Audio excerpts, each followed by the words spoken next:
Vous connaissez sûrement la Gay Pride, signe des temps, voici la Précaire Pride. Combiné fierté et précarité, le concept ne coule pas forcément de source.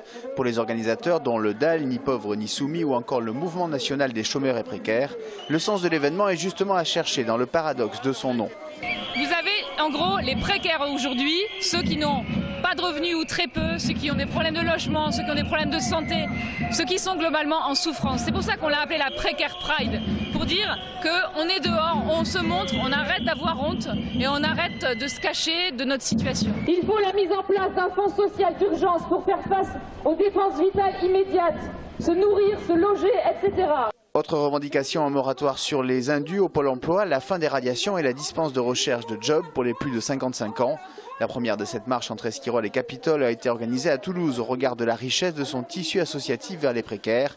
Elle a réuni environ 150 personnes.